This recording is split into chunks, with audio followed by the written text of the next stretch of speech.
Salut, aujourd'hui je te présente Seven Wonder Dice. Seven Wonder Dice est un jeu de type roll and write pour 2 à 7 joueurs, 10 ans et plus et des parties assez rapides parce que c'est 25 minutes et tu vas comprendre pourquoi parce que tous les joueurs jouent en simultané. Seven Wonder, je ne vais pas forcément revenir sur la gamme, tu la connais certainement après le jeu de base, Seven Wonders Duel, Architect, etc., etc. Il y en a une flopée. Tu sais très bien que tu vas avoir une cité, tu vas devoir la faire prospérer pour gagner des points et en même temps construire des merveilles et te protéger de tes adversaires. Donc dans ce jeu-là, de ton adversaire à gauche et de ton adversaire à droite. Le jeu vient également aussi forcément avec un plateau par joueur. Les plateaux sont tous différents.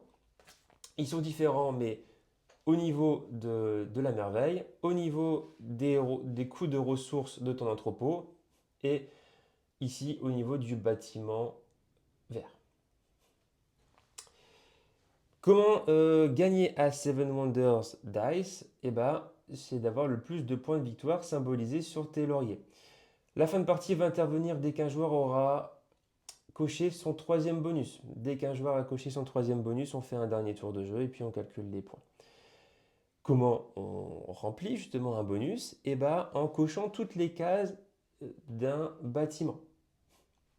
Donc tous les bâtiments que tu vois, ça peut être les casernes, la guilde, le marché, le bâtiment scientifique, enfin ici même tu vois l'entrepôt, également aussi la merveille.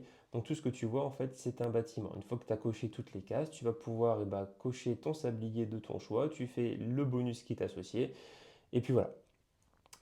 Un tour de jeu, c'est relativement simple. On va mettre pratiquement tous les dés dans le forum, donc la super boîte à mélanger les dés, sauf les 3 dés qui sont ici. Les dés leaders, le dé espion et le dé de guilde que tu vas en fait devoir débloquer ici. Et je reviendrai un petit peu plus tard. Donc, je vais le faire qu'une fois parce que ça fait du bruit et c'est chiant. Tu mets tous les dés, tu en fais le couvercle, tu mélanges. Voilà. Et tu rouvres la boîte. Les dés vont se mettre sur 4 endroits différents qui vont en fait te permettre de savoir combien tu vas les payer. Surtout quand tu choisis un dé, tu ne le prends jamais parce qu'un autre joueur peut prendre également le même dé. Donc, à ton tour de jeu, soit que tu prends un dé, tu payes le coup, tu fais l'action sur ton plateau, soit dans ces cas-là, tu ne fais rien. Et si tu ne fais rien, tu entoures 3 pièces, donc tu gagnes 3 pièces. Les pièces qui sont entourées, c'est acquise, et pour les utiliser, tu les griffonnes. Ou alors dans ces cas-là, tu n'utilises pas de dés, mais tu fais comment dire, la merveille. Le jeu a deux particularités. Principalement, en fait, tu vas avoir plein de flèches grises. C'est-à-dire que tu vas, admettons, si je veux ce dé-là, et donc il me coûte 0, je vais regarder sur la ligne qui est ici, je ne vais pas pouvoir gribouiller la dernière case. Tu seras obligé de griffonner la case libre la plus à gauche. Forcément, sinon ça serait trop facile. Et la deuxième particularité, outre des casernes que je reviendrai après, c'est les chiffres que tu vas retrouver dans les cases. Les chiffres correspondent aux ressources que tu vas avoir de disponibles dans ton entrepôt. Si tu regardes bien, on a de 1 jusqu'à 6 parce que tu vas avoir 6 ressources de disponibles différentes. Pour qu'une case soit cochée, donc admettons si je veux cocher, dans mon exemple, je prends ce dé-là, il me coûte 0, c'est gratuit, je ne peux pas le cocher parce que ici, comme il est marqué, j'ai un 2, il va falloir que j'ai deux ressources différentes de cocher. Comment on a les ressources? Avec les dés gris qui sont ici principalement. Admettons, je vais prendre le bois me coûte 1, je griffouille la première pièce, et je vais cocher, remplir la case de bois. La case de bois elle me demande d'avoir 0 ressources de disponibles au minimum dans mon entrepôt. Tu vas également aussi avoir des ressources un peu plus prestigieuses. Dans mon cas, ça va être le tissu et le verre. Pour le verre, on va te demander d'avoir deux ressources différentes. Donc là, j'en ai qu'un. Donc si je triche un petit peu pour te montrer un exemple, ici j'ai un verre, donc je vais payer 1. j'ai une ressource différente, mais il m'en manque une. Bah, c'est pas grave, les ressources qui te manquent, tu vas pouvoir dépenser une pièce euh, pour pouvoir l'avoir entre guillemets. Donc tu vas cocher en fait une pièce par ressource qui te manque. Donc là, j'ai un bois, j'ai coché une pièce parce que je n'ai pas d'autres ressources. Je vais pouvoir cocher le verre. Donc à partir de là, ta cité va produire indéfiniment en fait, ces types de ressources que tu vas cocher. Donc voilà à quoi va servir tous les petits chiffres que tu vas voir sur ton plateau de joueur. Je vais revenir un petit peu en détail, vite fait, sur chaque bâtiment que tu vas retrouver. On va commencer par le bâtiment bleu. Le bâtiment bleu, ça va te rapporter, comme tu peux le voir, que des points de victoire. La particularité, c'est que dès qu'un joueur a rempli tous ces petites cases, il va avoir un petit bonus de 3 points supplémentaires.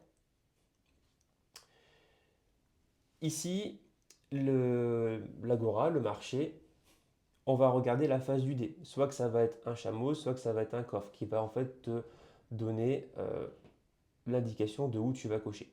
Si admettons, hop, je retriche à nouveau, là je vais dépenser 3 pièces, d'accord, je vais griffonner 3 sous, et ben je vais pouvoir faire l'une des 3 en fait conditions, à condition forcément que j'ai le nombre de ressources que j'ai dans mon entrepôt. Et je vais tricher un petit peu, c'est pas bien. On va imaginer que effectivement j'en ai 5. Je vais pouvoir griffonner celui-ci. Et lui, qu'est-ce qu'il me dit?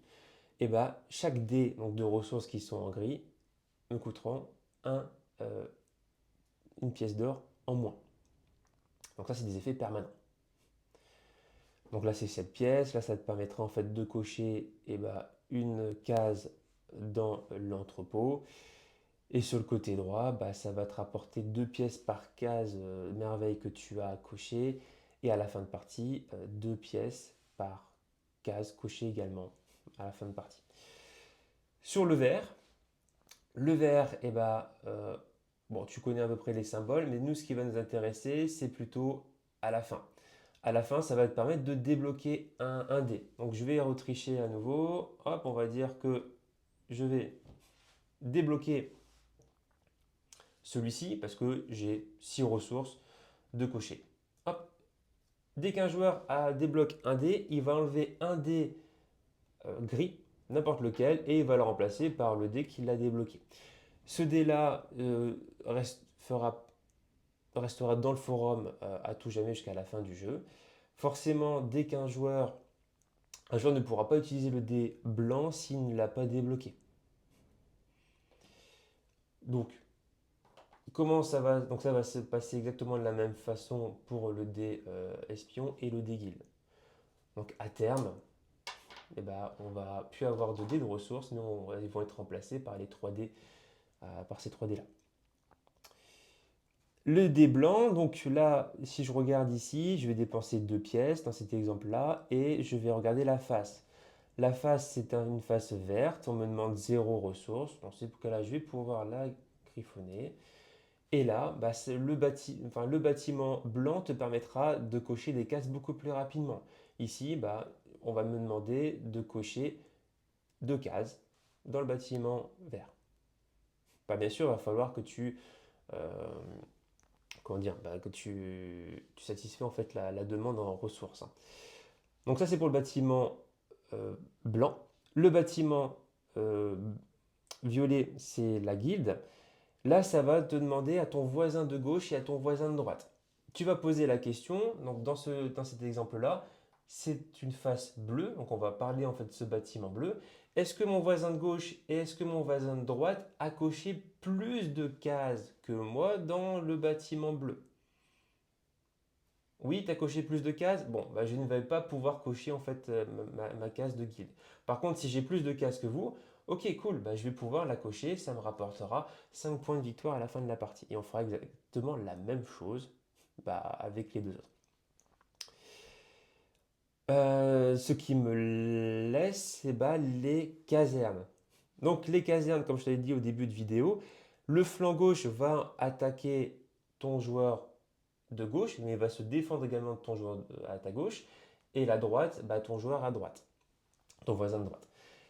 Très important, en fait, on va avoir deux types de faces. On va avoir, enfin même trois. On va avoir l'épée qui sera uniquement valide pour le flanc gauche. Le bouclier pour les deux flancs, c'est pour te défendre. Et la hachette pour le flanc droit. Dans cet exemple-là, admettons, j'ai la hache, elle me coûte 0. Je vais pouvoir griffonner la première case donc, tout en bas. Parce que bon, j'ai deux ressources, donc je la griffonne.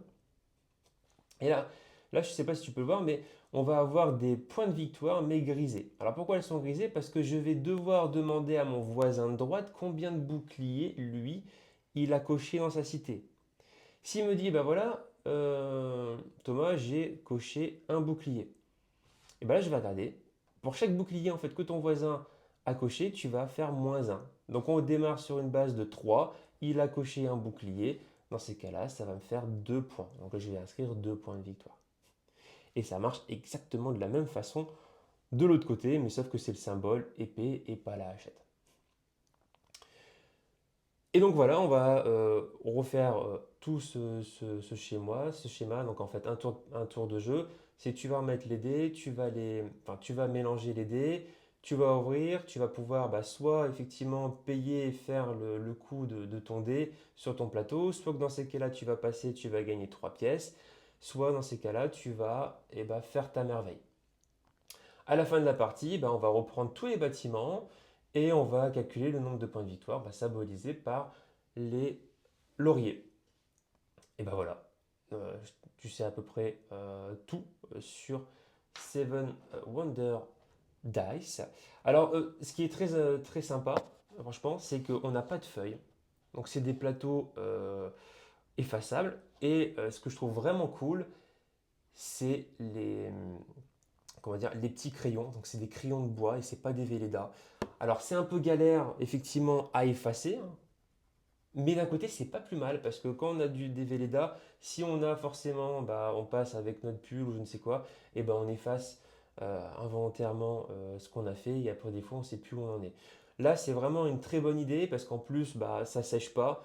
Donc c'est top. Par contre, l'inconvénient de ça, c'est que tu vas voir que si tu as des joueurs qui appuient fort sur la mine, forcément ça va faire des traces sur ton plateau. Bon, c'est tout quoi. On a également aussi le forum. Bon, ce système-là existe en fait déjà depuis un petit moment. On le voit pas partout dans les jeux. Bon, personnellement, moi je trouve ça chiant à chaque fois de mélanger, de secouer la boîte. Bon, des fois, je préfère le lancer tel quel, ça marche aussi bien. Mais bon, après, chacun va faire son propre avis dessus. Donc voilà, c'était Seven Wonders Dice. Sur ce, je te dis à bientôt et d'ici là, bon jeu!